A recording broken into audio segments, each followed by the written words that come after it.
دوسرے پہلو میں اگر اس سے کوئی برا کام صادر ہو جائے یا اس کے اقوال و افعال میں کوئی بری بات صادر ہو جائے تو اس پر وہ کسی بھی قسم کی سزا کو تسلیم کرنے کو تیار نہیں ہوتا اور معمولی بھی تنقید برداشت نہیں کرتا، بھلے وہ بڑے سے بڑی جو وہ برائی کر بیٹھے، لیکن وہ نہیں چاہتا کہ مجھ پر اس حوالے سے تنقید کی جائے یا مجھ پر کچھ سزا صادر کی جائے۔ آخر یہ رویہ انسان کا کیوں ہے کہ اگر اس سے کوئی اچھا قول ظاہر ہوتا ہے، اچھا فعل ظاہر ہوتا ہے، فوراً انعام کی امید لگا لیتا ہے، اگر کوئی برائی ظاہر ہوتی ہے تو اس کے لیے سزا کو تیار نہیں ہوتا؟ اصل اس کی وجہ یہ ہے کہ اس انسان کے اندر خود غرضی رکھی گئی ہے۔ انسان سیلفش ہے، خود غرض ہے، یہ صرف اپنا نفع دیکھتا ہے، یہ اپنے نفع کو حاصل کرنے کی کوشش کرتا ہے، بھلے کسی دوسرے کو نفع ملے یا نہ ملے، یہ بس اپنے نفع کی طرف نگاہ رکھتا ہے کہ مجھے وہ نفع حاصل ہونا چاہیے، اور یہ اپنے آپ کو نقصان سے بچانے کی کوشش کرتا ہے، بھلے کسی دوسرے کو نقصان پہنچے یا نہ پہنچے، اس سے اس کی بحث نہیں ہے، بلکہ اپنے نفع کو حاصل کرنے کے لیے کسی دوسرے کو نقصان بھی پہنچا دے تو یہ اس کو بھی روا سمجھتا ہے، اس کو بھی گوارا کرتا ہے، اور یہ چاہتا ہے کہ مجھے میرا نفع حاصل ہو جانا چاہیے، بھلے سامنے والے کو نقصان ہی کیوں نہ ہو گیا ہو۔ یہ جو خود غرضی انسان کے اندر رکھی گئی ہے، یہ انسان کے نفس کے اندر یہ خود غرضی ہے، اس کی وجہ سے یہ وہ اچھے کام پر تو انعام کا جو ہے وہ امیدوار بن جاتا ہے، لیکن برے کسی کام پر سزا کو جو ہے وہ گوارا نہیں کرتا۔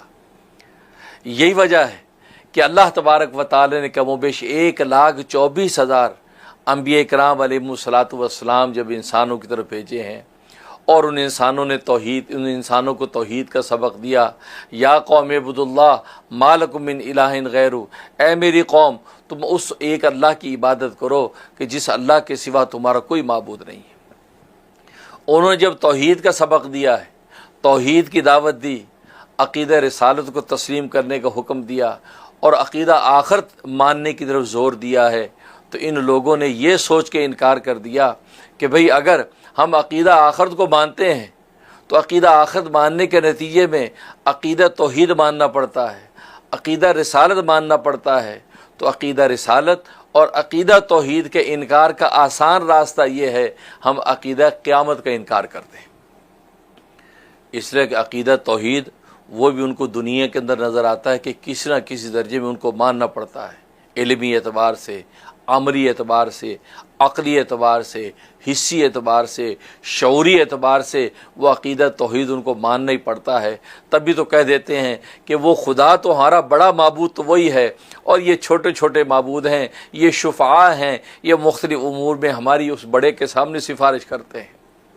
تو گویا کہ عقیدہ توحید کو کسی نہ کسی درجے میں ماننے کے لیے تیار، اور عقیدہ رسالت کو بھی کسی نہ کسی درجے میں ماننے کو تیار کہ سرکار دو عالم صلی اللہ علیہ وسلم کی عظمت کو مانتے ہیں، ان کی امانت و صداقت کو مانتے ہیں، ان کو صادق الامین کہتے ہیں، لیکن جہاں ان کے اپنے مفادات ٹوٹتے ہیں تو ان کا انکار کر بیٹھتے ہیں۔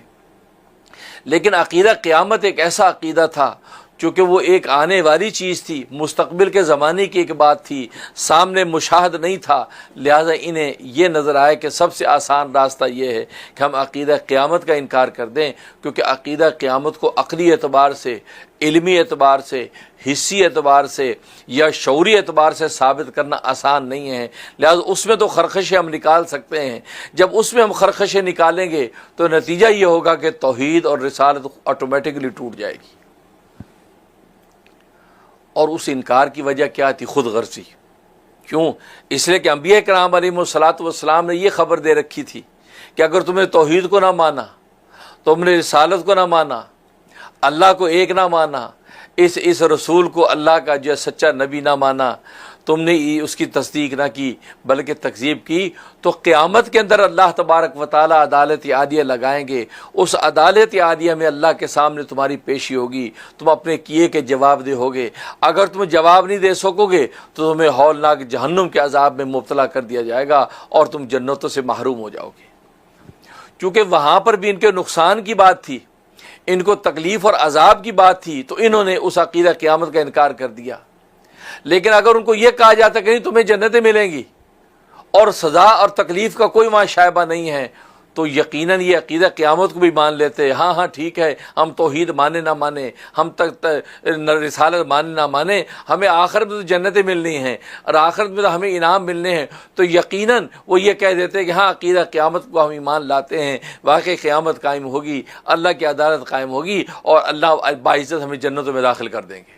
کیوں کہ وہاں ان کا نفع ہے, وہاں ان کے لیے خوشی ہے, وہاں ان کے لیے انعام ہے, وہاں ان کے لیے مسرت ہے, تو وہ اس عقیدے کو مان لیتے. لیکن چونکہ انبیاء کرام علیہم الصلاۃ والسلام نے ان کو یہ خبر دی کہ عقیدہ توحید اور رسالت کا تم نے نہ مانا, اگر مانا تو جنت ملے گی, نہ مانا تو ہولناک جہنم کی آگ ہے. اب ظاہر ہے کہ یہ ایک تکلیف تھی, یہ ایک سزا تھی, اور میں نے عرض کیا کہ اس سزا ماننے کو تیار نہیں ہے. اپنے اچھے کیے پر تو انعام کو لینے کو تیار ہے, لیکن اپنے برے کیے پر سزا لینے کو تیار نہیں ہے. تو جھٹ سے انہوں نے یہ سوچا کہ عقیدہ قیامت کے اس سرے سے انکار کر دیں کہ مرنے کے بعد دوبارہ زندہ ہونا ہی نہیں ہے. یہ بوسیدہ ہڈیاں کیسے زندہ ہوگی؟ اذا کننا ترابا و عظاما, جب ہم مٹی ہو جائیں گے, ہڈیاں ہماری بوسیدہ ہو جائیں گی, انا لمبعوثون, کیا پھر دوبارہ ہم زندہ ہوں گے؟ یہ تو عقل میں نہیں آتا.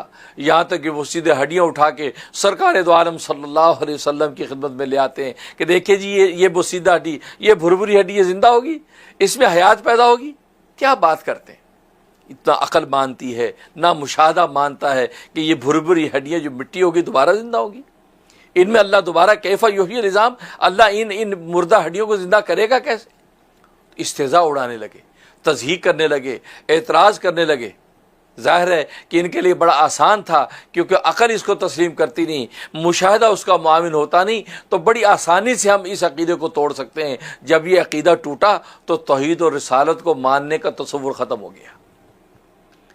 یہ کفار و مشرکین نے یہ کیا, اور ہر زمانے میں جب بھی نبی آتے رہے اور نبی عقیدہ آخرت کی تعلیم دیتے رہے, اور اس وقت کے جو انسان جو ہر درم زیدی تھے اسی طریقے سے انکار کرتے رہے, یہاں تک کہ سرکار دو عالم صلی اللہ علیہ وسلم تشریف لے آئے.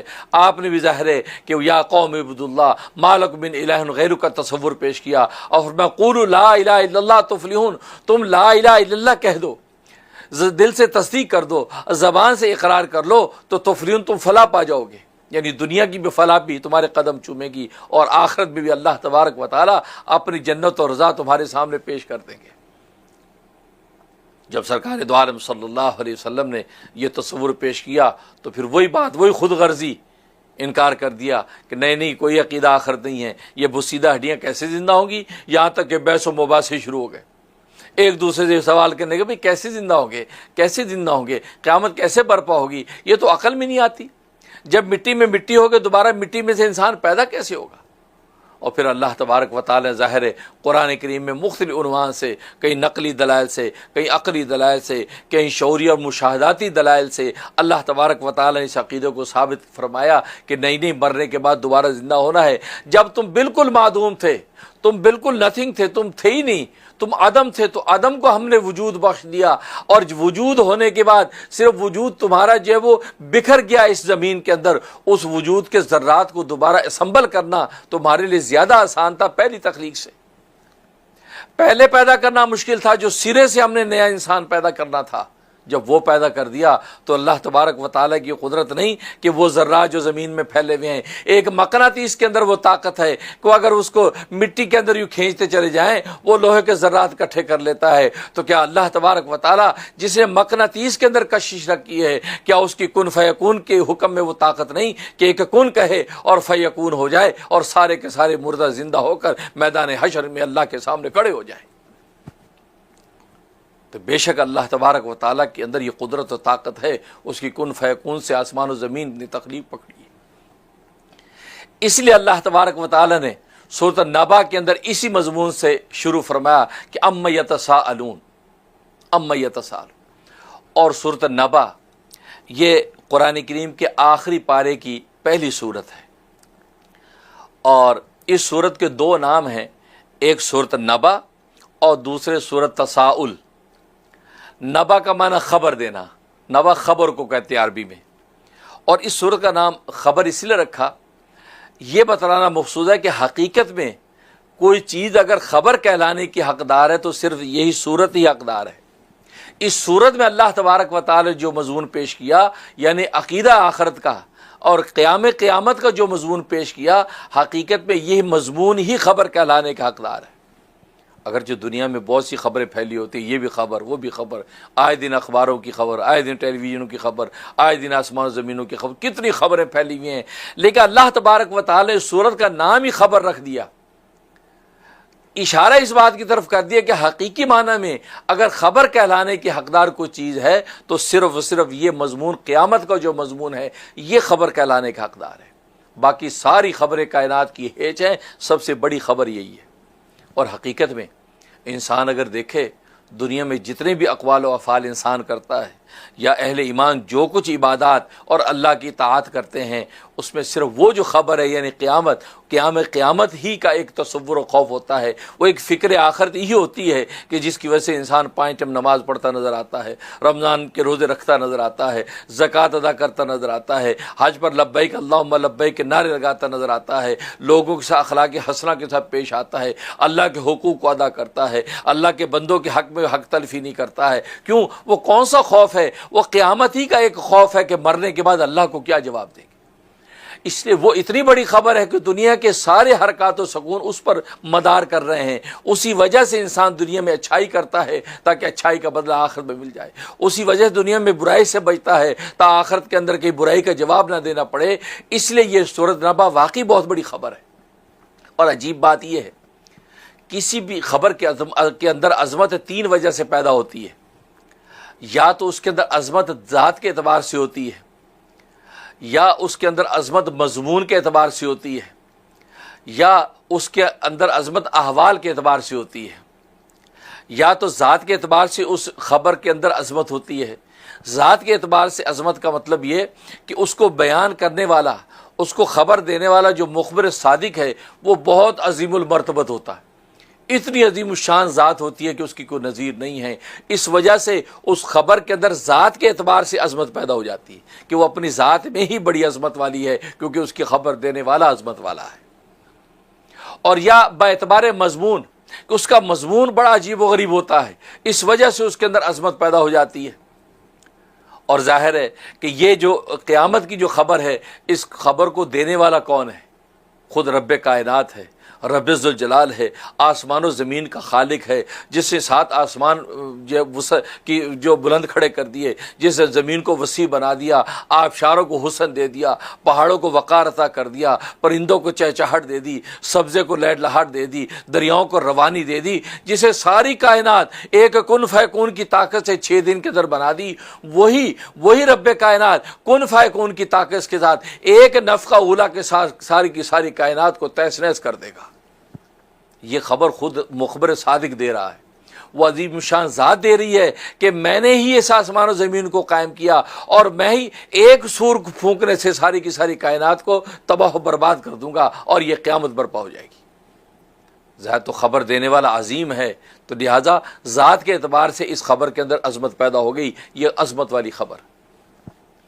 پھر اس میں مضمون بڑا عجیب، مضمون کیا؟ قیامت کا مضمون ہے، قیامت برپا ہوگی، یعنی جو کچھ ہمیں نظر آتا ہے، جو ایک قاعدے اور سبب پر نظر آتا ہے، نہیں، یہ سب کا سب الٹ ہو جائے گا۔ یہ پانی کے دریا، اس سے پانیوں سے تم آگ بجھاتے تھے، اس پانی کے اندر ہی آگ لگ جائے گی۔ وَإِذَا الْبِحَارُ فُجِّرَتْ، ان دریاؤں کے اندر ہی آگ لگ جائے گی۔ جس پانی کو آگ بجھانے کے لیے استعمال کرتے تھے، آج اس پانی کے اندر ہی میں آگ لگا دیں گے، تم بجھاؤ گے آگ کس سے؟ تو گویا کہ پورے احوال اسی نبا سورۃ عما یتساءلون کے پارے کے اندر ہی اللہ تبارک و تعالی نے مختلف صورتوں کے اندر عجیب و غریب احوال اس قیامت کے ظاہر کیے ہیں جو اپنے وقت میں آئیں گے۔ تو دیکھو اس قیامت کا مضمون ایسا زبردست کہ وہ اللہ تبارک و تعالی ہی وہ مضمون پیش کر سکتا ہے، کسی دوسرے کی طاقت بھی نہیں ہے کہ قیامت کے ان احوال کو بیان کر سکے۔ اور تیسرا، اس کے احوال کے اعتبار سے، اس کو سمجھنے کے اعتبار سے جو احوال صادر ہو رہے ہیں، اس کے ادراک کے اعتبار سے عظمت ہوتی ہے۔ اور ظاہر قیامت پر جو احوال ظاہر ہوں گے وہ انسان کی سمجھ میں آنے والے نہیں ہیں، کہ دریاؤں میں آگ کیسے لگ جائے گی، آسمان سارے کے سارے کیسے گر جائیں گے، زمین تانبے کی کیسی ہو جائے گی، سورج کیسے جو ہے بے نور ہو جائے گا، ستارے ٹوٹ کے دریاؤں سمندروں میں کیسے گریں گے، تو یہ احوال ہی سمجھ میں آنے والے نہیں۔ تو گویا کہ خبر وہ اتنی عجیب و غریب اور محیر العقول ہے کہ انسان کی عقل میں آتی نہیں ہے۔ انسان کا ادراک ہی نہیں کر پاتا ہے، تو اس اعتبار سے اس کے اندر عظمت پیدا ہوتی ہے۔ اور قیامت کو جو مضمون ہے یہ سمجھ میں آنے والا نہیں، یہ صرف اللہ تبارک و تعالیٰ کے وحی کے نور سے ہی مومن تسلیم کر سکتا ہے۔ ایک عام آدمی اپنی عقل اور شعور اور مشاہدے کے ذریعے سے اس کو سمجھنے کی کوشش کرے گا تو وہ ناکام ہو جائے گا، جیسے خود کفار و مشرکین اور عقل کے اندھوں نے اپنے عقل کے ذریعے سے اس قیامت کے احوال کو سمجھنے کی کوشش کی تو وہ ٹھوکر کھائی، اور یہاں تک کہ اس ٹھوکر کے نتیجے میں ایمان لانے سے جو چوک گئے اور انہوں نے انکار کر دیا، نہیں جی نہیں، یہ بات تو عقل میں آنے والی نہیں کہ دریاؤں میں آگ لگ جائے گی، یہ تو عقل میں آنے والی نہیں، یہ آسمان گر جائے گا، یہ تو عقل میں آنے والی نہیں، یہ سورج بے نور ہو جائے گا، کیا بات کر رہے ہیں، یہ مردہ زندہ ہو کے کھڑے ہو جائیں گے، نہیں نہیں، ہم ماننے کو تیار نہیں۔ تو دیکھو اس خبر کے اندر یہ تیسری جو چیز تھی کہ وہ احوال ادراک میں آنے والی نہیں ہے، اس اعتبار سے بھی یہ خبر عظیم الشان تھی۔ تو دیکھو قیامت کی خبر اس اعتبار سے عظیم کہ بیان کرنے والا رب کائنات، اس اعتبار سے عظیم کہ قیامت کی خبر ہے اور قیامت کے عجیب و غریب احوال بیان ہو رہے ہیں، اور اس اعتبار سے عظیم کہ اس انسان کی عقل میں آنے والے وہ احوال نہیں ہیں۔ تو لہذا اس لیے سورۃ نبا کے اندر جس خبر کا ذکر کیا یہ ایسی عظیم الشان خبر تھی کہ خود اللہ تبارک و تعالی نے اس سورت کا نام سورۃ نبا مقرر کروا دیا کہ یہ بتلا دیا حقیقی معنی کے اعتبار سے اگر کوئی خبر کہلانے کی مستحق ہے تو وہ صرف اور صرف قیامت کی خبر ہے۔ اور جیسے میں نے عرض کیا کہ قیامت کی خبر کی وجہ سے ہی دنیا انسان کے اندر ساری حرکات و سکون برپا کرتا ہے، اس لیے اس کا نام سورۃ نبا رکھا۔ اور دوسرا اس کا نام سورۃ تساؤل۔ تساؤل یہ باب تفاعل ہے، اس کا مطلب ایک دوسرے سے سوال کرنا۔ اس کو تساؤل اس لیے کہتے ہیں کہ یہ سب لوگ ایک دوسرے سے سوال کرتے تھے، یار قیامت ہوگی، کب ہوگی، کیسی ہوگی، یار کیسے مردہ زندہ ہوں گے، یار کیسے اللہ کے سامنے پیش ہوں گے۔ تو گویا یہ ایک دوسرے سے سوال کرتے ہیں، یہ پوچھ پاچھ کرتے ہیں، ایک دوسرے سے دریافت کرتے ہیں۔ اہل ایمان آپس میں باتیں کرتے ہیں، کفار و مشرکین آپس میں باتیں کرتے ہیں، کبھی کفار و مشرکین اہل ایمان سے باتیں کرتے ہیں۔ تو یہ چونکہ ایک دوسرے سے سوال کرتے ہیں اس لیے اللہ تبارک و تعالی نے اس سورت کا نام سورۃ تساؤل رکھ دیا۔ اور یہ بات یاد رکھیں کہ سورتوں کے جتنے نام ہیں یہ بھی توقیفی ہیں۔ توقیفی کا مطلب یہ ہے کہ اللہ تبارک و تعالی نے بذریعہ وحی سرکار دو عالم صلی اللہ علیہ وسلم کو بتلائے کہ اس سورت کا نام فلاں نام ہے، اور سرکار دو عالم صلی اللہ علیہ وسلم نے امت کو وہ نام بتلا دیا کہ اس کا نام سورۃ نبا ہے، اس کا نام سورۃ تکویر ہے، اس کا نام سورۃ فاتحہ ہے، اس کا نام سورۃ بقرہ ہے، اس کا نام سورۃ آل عمران ہے۔ تو گویا کہ جتنے بھی نام ہیں یہ سب توقیفی ہیں، یعنی یہ بھی وحی کے ذریعے سے مقرر کیے گئے ہیں اور سرکار دو عالم صلی اللہ علیہ وسلم نے امت کو بتلایا۔ تو لہٰذا تساؤل اور نبا یہ دونوں نام بھی اللہ تبارک و تعالی نے اس صورت کے رکھے، اور اسی وجہ سے رکھے کہ ان دونوں کا مضمون اس کے اندر موجود تھا۔ تو مجھ فرمایا اما یتساءلون، کس چیز کے بارے میں ایک دوسرے سے سوال کرتے ہیں۔ اب یہ سوالیہ انداز سے صورت کو شروع کیا، اما یتساءلون، کس چیز کے بارے میں ایک دوسرے سے سوال کرتے ہیں۔ اور یہ بات آپ جانتے ہیں کہ یہ صورت اب مکی ہے۔ مکی کا مطلب ہے کہ ہجرت مدینہ سے پہلے نازل ہوئی، اس لیے کہ جو صورتیں اور آیات ہجرت مدینہ سے پہلے نازل ہوتی ہیں ان کو مکی کہتے ہیں، اور جو ہجرت مدینہ کے بعد نازل ہوئی ہیں ان کو مدنی کہا جاتا ہے۔ تو سورۃ نبا جو ہے یہ ہجرت مدینہ سے پہلے نازل ہوئی ہے، اس لیے اس کو مکی کہا جاتا ہے۔ اور عجیب بات یہ ہے کہ ہجرت مدینہ سے پہلے جو صورتیں و آیات نازل ہوئی ہیں اس میں عام طور پر عقائد ثلاثہ پر گفتگو ہے، عقیدہ توحید، عقیدہ رسالت اور عقیدہ معاد یعنی قیامت کا عقیدہ یعنی عقیدہ آخرت۔ ان تین عقیدوں پر بنیادی طور پر گفتگو کی گئی ہے۔ کیوں؟ اس لیے کہ مکی دور کے اندر عقائد کی اصلاح مطلوب تھی، کیونکہ وہاں 360 بت سجا رکھے تھے بیت اللہ کے اندر، اور کفار و مشرکین اس کے سامنے سجدہ ریز ہوتے تھے، اس لیے وہاں پر نماز کو فرض کیا گیا تاکہ وہ 360 کے سامنے سجدہ کریں، اور مسلمان 360 کو چھوڑ کر ایک اللہ کے سامنے سجدہ کر کے بتا دے عملی طور پہ کہ ان کے جو وہ معبودان باطل کی نفی کر رہا ہے، ان کے عقیدہ شرک کی نفی کر کے توحید کے عقیدے کو سر کا تاج بنا کر سجدے میں گر رہا ہے۔ اس لیے جو وہاں نماز فرض ہو گئی، اور وہاں پہ مقصود یہ تھا کہ عملی طور پر عقیدہ توحید کی تعلیم دکھائی جائے۔ تو عقائد ثلاثہ پر گفتگو مکی صورتوں میں عام طور پہ ہوئی ہے، اور مدنی صورتوں کے اندر جو ہے باقی معاشرت و اخلاق کے ابواب اور جو ہے سیاست مدنیہ پر گفتگو ہوئی، اور دیگر جو ہے شریعت کے وسیع احکامات جو ہے وہ مدنی صورتوں میں بیان کیے گئے۔ تو یہ چونکہ مکی صورت ہے اس میں بھی ظاہر ہے کہ عقیدہ آخرت کے بارے میں گفتگو ہے۔ فرمایا کہ اما یتساءلون، کس چیز کے بارے میں یہ لوگ سوال کرتے ہیں۔ یہ کہا. اس کہنے میں دو عنوان ہیں. ایک عنوان ڈانٹ اور زجر کا ہے، گویا کہ ڈانٹ پلا رہے ہیں، کس چیز کے بارے میں ایک دوسرے سے سوال کر رہے ہیں. ان کو پتہ نہیں کہ جس چیز کے بارے میں پوچھ پاچھ کر رہے ہیں ان کی عقل سے بالا تر چیز ہے، ان کے شعور میں آنے والی چیز نہیں ہے، یہ اپنے عقل و ادراک سے اس کو سمجھ نہیں پائیں گے. ان کو چاہیے کہ مخبر صادق نے جو خبر دے دی ہے اور وقت کے نبی نے جو اطلاع دے دی اس پر ایمان لے آئیں. بس یہ وحی کے نور سے ہی سمجھ سکتے ہیں، یہ اپنی پوچھ گچھ سے نہیں سمجھ سکتے. یہ اپنے کانوں کی سماعت دوسرے کی عقل پر رکھ دیں، اس سے سمجھ نہیں سمجھ سکتے. یہ کس بات میں لگے ہوئے ہیں، اما یتساءلون، یہ کس بات میں یہ ایک دوسرے سے پوچھ رہے ہیں، یہ سمجھ میں آنے والی نہیں. اگر یہ سمجھ میں آئے گی تو یہ نور وحی سے آئے گی، جس نور وحی کو یہ وقت کا نبی پیش کر رہا ہے. وقت کے نبی نے جو تمہیں کہہ دیا اس کو تم تسلیم کر لو گے، تم حقیقت تک پہنچ جاؤ گے. اس لیے یہ انداز ڈانٹ کے اما یتساءلون، یہ کس چیز کے بارے میں ایک دوسرے سے پوچھ رہے ہیں. مطلب ان کا لیول ہے، ان کا حوصلہ ہے کہ یہ پوچھ پاچھ کر کے وہ اس منزل کو پالے؟ نہیں، بس یہ ان کو چاہیے کہ وقت کا نبی جو مخبر صادق ہے وہ تمہیں خبر دے رہا ہے، اس کو مان لو. ایک تو اس میں ڈانٹ ہے اور دوسرا اس میں سوال ہے. اما یتساءلون، یہ کس چیز کے بارے میں ایک دوسرے سے سوال کرتے ہیں. اور ظاہر ہے کہ وہ ایک دوسرے سے قیامت کے بارے میں سوال کر رہے تھے، تو سوالیہ انداز سے عنوان کو شروع کر کے آگے مضمون کو ذکر کرنا مقصود ہے. اور انسان کی یہ نیچر ہے کہ سوالیہ انداز سے جب کوئی مضمون بیان کیا جائے تو وہ سننے کے لیے تیار ہو جاتا ہے. کہ بس اوقات استاد درسگاہ میں آپ آ کے کہتا ہے تمہیں پتہ بھی فلاں چیز کا کیا نام ہے، سب متوجہ ہے، جی سر. سب سوچتے ہیں کہ کیا نام ہے، کیا نام. نہیں سر ہمیں پتہ نہیں. اب سب کے حواس جو ہے سننے کو تیار ہو گئے ہیں. اب اگر ان کو اطلاع ملے گی تو ان کے دل کے اندر بیٹھ جائے گی، اب بھولیں گے نہیں. اور خود سرکار دو عالم صلی اللہ علیہ وسلم کی بھی عادت شریفہ ہے، اور خود اللہ تبارک و تعالیٰ کی بھی سنت ہے. قرآن کریم میں بہت سے مضامین سوالی انداز میں پیش کرتے ہیں، سوال کرتے ہیں اور سوال کے بعد خود ہی آگے جواب دے دیتے ہیں، خود ہی جواب دے دیتے ہیں. اور عجیب بات یہ، یہاں پر بھی اللہ تبارک و تعالیٰ نے سوال کیا اور خود ہی آگے جواب دے دیا. کہا کہ اما یتساءلون، یہ کس چیز کے بارے میں ایک دوسرے سے سوال کر رہے ہیں.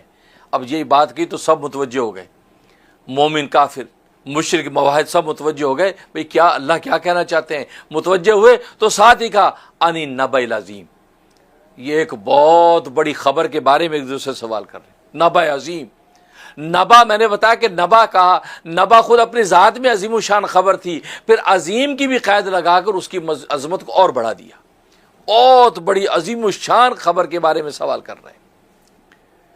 تو سوال یہ ہوا کہ اللہ نے سوال کہا کہ اما یتساءلون، یہ کس چیز کے بارے میں سوال کر رہے ہیں، تو جواب ان سے تو سنتے، خود ہی جواب بھی دے دیا عن النبأ العظیم. حالانکہ سوال کی فطرت تو یہ ہے کہ سوال جب ریز ہوا ہے، جس کے لیے سوال ریز ہو اس کا جواب بھی تو سنیں. سوال ریز ہوا ان کفار و مشرکین کے لیے، اہل ایمان کے لیے، انسانوں کے لیے کہ اما یتساءلون، یہ آپس میں کس چیز کے بارے میں سوال کر رہے ہیں. سوال جب ریز کر دیا تو جواب تو ان کو سنیں. جواب نہیں سنا، خود ہی جواب دے دیا عن النبأ العظیم، یہ ایک بہت بڑی خبر کے بارے میں سوال کر رہے ہیں. تو آخر کیا وجہ ہے کہ اللہ تبارک و تعالیٰ نے سوال بھی خود کیا اور خود ہی جواب دے دیا؟ جواب اس کا یہ ہے کہ اصل میں جب کسی سوال کا جواب بالکل ظاہر باہر ہوتا ہے، بالکل انڈرسٹوڈ ہوتا ہے، آج کی زبان میں بالکل ظاہر ہوتا ہے، تو اس سوال کے بعد جواب خود بخود متکلم ہی دے دیتا ہے. وہ مخاطب کا انتظار نہیں کرتا کہ سوال کیا مخاطب جواب دے، بلکہ خود ہی اس کا جواب دے دیتا ہے، کیونکہ جواب انڈرسٹوڈ ہوتا ہے. اس کو پتہ ہے کہ وہ سامنے والے نے وہی جواب دینا ہے. بجائے یہ لمحات کو ضائع کرنے کے، بجائے اس کا انتظار کرنے کے، خود ہی جواب دے کر مضمون کو آگے شروع رکھا جائے.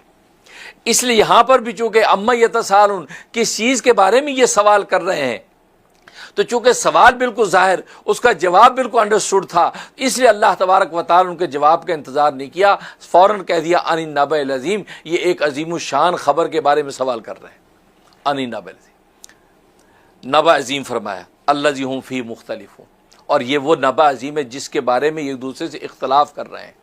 اختلاف کیا کر رہے ہیں؟ بعض یہ کہتے ہیں کہ ہاں قیامت آئے، بعض نے تو کہا قیامت آئے گی نہیں، سرے سے قیامت کا انکار کر دیا. بعض نے کہا قیامت آئے گی لیکن عقلی اعتبار سے اس کا وقوع ہوگا. بعض نے کہا نہیں بھی عقلی اعتبار سے بھی نہیں، بلکہ ایسے نومی اعتبار سے ہوگا جیسے انسان سو جاتا ہے اور خواب دیکھتا ہے، خواب میں اچھے احوال دیکھتا ہے، برے احوال دیکھتا ہے، سب جو خواب کی طرح گو کہ اس کے احوال ظاہر ہوں گے اور ختم ہو جائیں گے.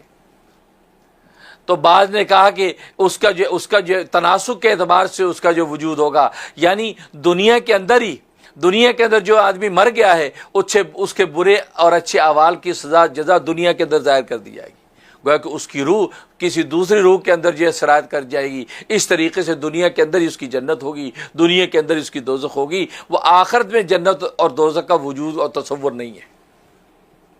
تو گویا کسی نے عقلی اعتبار سے کہا، کسی نے جو وہ شعوری اعتبار سے کہا، کسی نے خیالی اعتبار سے کہا۔ ایک خیال اور وہم ظاہر ہوگا، اس خیال اور وہم کے نتیجے میں وقوع ہوگا اور ختم ہو جائے گا۔ اس کو فرمایا کہ الذی ہم فی مختلفون، کہ یہ آپس میں اختلاف کر رہے ہیں کہ وہ قیامت جو ہوگا اس کی کیفیت اور نوعیت کیا ہوگی۔ کیا واقعی اس طرح جیسے دنیا کے اندر ایک حصی چیزیں نظر آتی ہیں، اس کا ایک باطن بھی ہے، اس کا ایک ظاہر بھی ہے، کیا واقعی ایسی جنتیں قائم ہوگی؟ کیا واقعی ایسی ہولناک آگ قائم ہوگی؟ ایسے انسان اس کے اندر داخل ہوں گے؟ تو ظاہر ہے کہ حق عقیدہ تو یہی کہ ایسی ہوگا کہ واقعی حصی اعتبار سے اور اس کا باقاعدہ وجود ہوگا، باقاعدہ ایک دنیا ہوگی آخرت کی جو ہمیشہ ہمیشہ کے لیے لوگ جنتوں کے اندر رہیں گے یا ہمیشہ ہمیشہ کے لیے جہنم کے اندر جلتے رہیں گے۔ اس لیے فرمایا الذی ہم فی مختلفون، کہ یہ وہ ہے کہ جس کے اندر یہ اختلاف کر رہے ہیں، آپس میں ایک دوسرے کو اختلاف کرتے ہیں۔ کوئی کہتا عقلی ہے، کوئی کہتا حصی ہے، کوئی کہتا وہمی ہے، کوئی کہتا خیالی ہے، کوئی کہتا جو ہے وہ نومی ہے، کوئی کہتا جو ہے وہ صرف تناسق کے نتیجے میں ہے۔ تو گویا کہ یہ اختلاف اس کے اندر کر رہے ہیں۔ کلا، ہرگز نہیں، ان کو ایسا نہیں کرنا چاہیے۔ سیعلمون، ان قریب یہ جان لیں گے۔ کہاں جان لیں گے؟ قبر کے اندر۔ قبر میں اترتے ہی حقائق کھل جائیں گے۔ او ہو، ہم کیا کہتے ہیں، ہم سمجھتے عقلی اور شعوری طور پہ ہوگا، یہاں تو واقع حقائق ہیں۔ ہم تو سمجھتے چھوٹا جو ہے قبر کا گڑھا ہوگا، لیکن وہاں اترتے پتہ چلا یہ تو جناب جنت کی طرح وسیع ہو گیا، اور یا یہ کسی جہنم کی آگ کا جو ہے وہ گڑھا بن گیا۔ وہاں پتہ چل جائے۔ کلا سیعلمون، ہرگز نہیں ان کو ایسا کرنا چاہیے، ان قریب یہ جان لیں گے یعنی قبر میں۔ ثم کلا سیعلمون، پھر ہرگز نہیں ان کو ایسا نہیں کہنا چاہیے، سیعلمون، وہ ان قریب جان لیں گے حشر میں، قیامت میں۔ تو گویا کہ قبر میں ان کو فوراً مشاہدہ ہو جائے گا، اور حشر کے اندر اس کے حقائق مزید ان کے کھل جائیں گے، اور حشر کے اندر تو مشاہدے کی آنکھ سے مزید دیکھ لیں گے قبر کے اندر۔ اور بعض مفسر فرماتے ہیں پہلا سیعلمون سے مراد یہ کہ سیعلمون جان لیں گے، اس کا مطلب یہ کہ موت کی جب سکرات شروع ہو جائے گی اسی وقت وہ علمی طور پہ جان لیں کہ او ہو حقیقت کیا تھی۔ اور ثم کلا سیعلمون، اور جب یہ آگ کے قبر کے اندر اتریں گے تو قبر کے اندر مزید مشاہدہ سے دیکھ لیں گے۔ تو گویا کہ وہ موت کے وقت جان لیں گے، اور پھر وہ قبر کے اندر جان لیں گے، اور سارے حقائق کا ان کے سامنے ادراک کھل جائے گا۔ اور پہلی تفسیر وہی تھی کہ پہلے سیعلمون سے مراد قبر میں جانیں گے، اور اس کے بعد حشر میں جان لیں گے۔ یہاں پر ایک سوال پیدا ہوتا ہے کہ سورۃ تکاثر کے اندر یہی مضمون بیان کیا، اور وہاں کا کلا سوف تعلمون، ثم کلا سوف تعلمون، وہاں سوف کا لفظ استعمال فرمایا، اور یہاں سین کا لفظ استعمال فرمایا۔ کلا سوف تعلمون وہاں کا، ہرگز نہیں، کلا سوف تعلمون، ان قریب وہ جان لیں گے۔ ثم کلا سوف تعلمون، پھر ہرگز نہیں، ان قریب وہ جان لیں گے، یعنی وہ قبر میں جان لیں گے، اسی طریقے سے حشر میں جان لیں گے۔ تو سوال یہ پیدا ہوا کہ وہاں صوفہ کا لفظ استعمال فرمایا اور یہاں سین کا لفظ استعمال فرمایا۔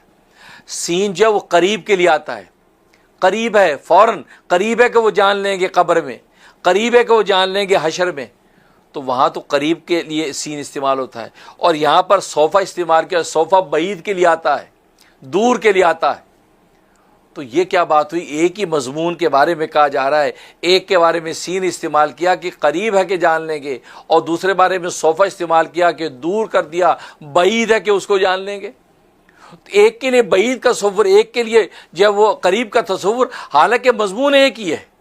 تو سوال یہ پیدا ہوا کہ کیا یہ فوراً ان قریب جان لیں گے یا ان قریب نہیں جانیں گے؟ تو قرآن کیا کہنا چاہتا ہے؟ تو یہ آیات ان آیات سے ٹکراتی نظر آتی ہیں، تو اس کا جواب اور حل کیا ہے؟ تو آئندہ درس کے اندر انشاءاللہ اس کا میں جواب دوں گا کہ اللہ تبارک و تعالیٰ نے اس کو سین کے ساتھ اور وہاں پر صوفہ کے ساتھ کیوں استعمال فرمایا، یہاں اس کو قریب کہہ دیا وہاں بعید کہہ دیا، حالانکہ مضمون ایک ہی ہے۔ تو اب قریب اور بعید ظاہر دونوں کے اندر آپس میں جو ہے تضاد اور تعارض پیدا ہوتا ہے، اس تعارض میں تطبیق کیسے پیدا ہوگی وہ انشاءاللہ آئندہ درس میں اس کی تفسیر بیان کروں گا۔ اللہ سے دعا ہے کہ اللہ تبارک و تعالیٰ عمل کرنے کی توفیق عطا فرمائے، اور جو مضامین بیان ہوئے ہیں ان مضامین کو سمجھنے کی توفیق عطا فرمائے۔ خاص طور پہ قرآن کریم یہ علوم و معارف کا منبع اور مرقع ہے، اللہ تبارک و تعالیٰ اس کے حقائق، اس کے معارف، اس کے مطالب صحیح انداز سے بیان کرنے کی توفیق عطا فرمائے، اور جو ناظرین و حاضرین اس کو دل سے اور محبت سے سن رہے ہیں اللہ تبارک و تعالیٰ ان کی دل کی آنکھ کو کھول دے، بصیرت کی آنکھ ان کو عطا فرمائے، اور قرآن کریم کے حقائق و معارف جو ہے ان کو نصیب ہو جائیں، جس قرآن کریم کی اس روشنی میں وہ اپنے مالک کو پہچان لیں، مرزوق اپنے خالق کو دیکھ لے،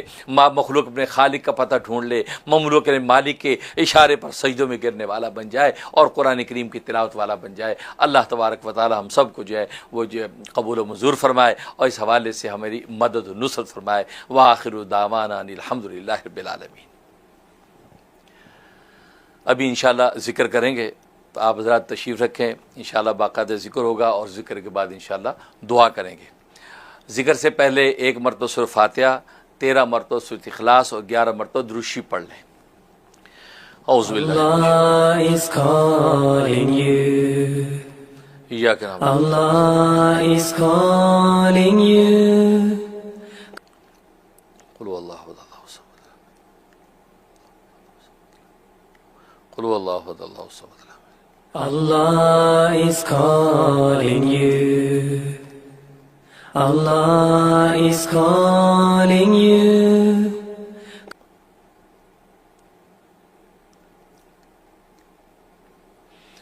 اللہم صلی علی سیدنا و مولانا محمد النبی الأمی وعلی آلہ۔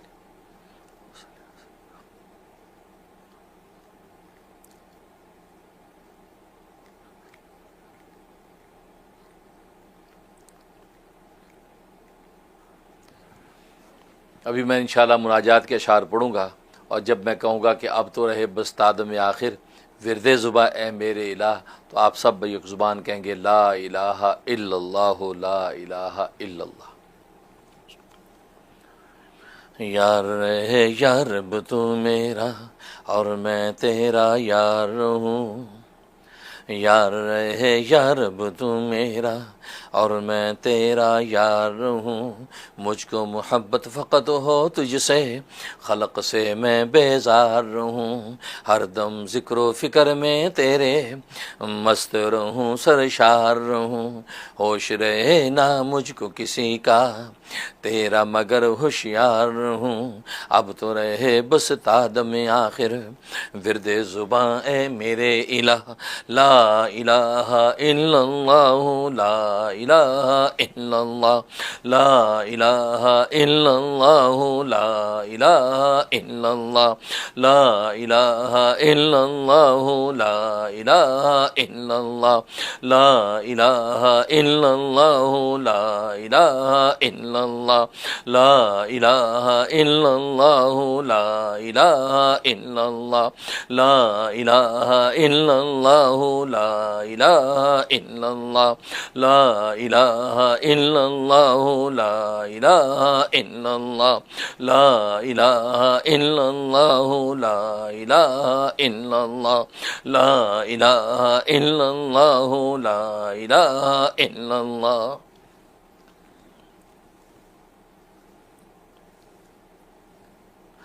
لا الہ الا اللہ محمد رسول اللہ صلی اللہ علیہ وسلم۔ دونوں جہاں میں جو کچھ بھی ہے سب ہے تیرے زیر نگیں، دونوں جہاں میں جو کچھ بھی ہے سب ہے تیرے زیر نگیں، جنوں انس و حور و ملائک عرش و کرسی چرغ و زمین، دونوں جہاں میں لائق سجدہ تیرے سوا اے نور مبین، دونوں جہاں میں لائق سجدہ تیرے سوا اے نور مبین، کوئی نہیں ہے کوئی نہیں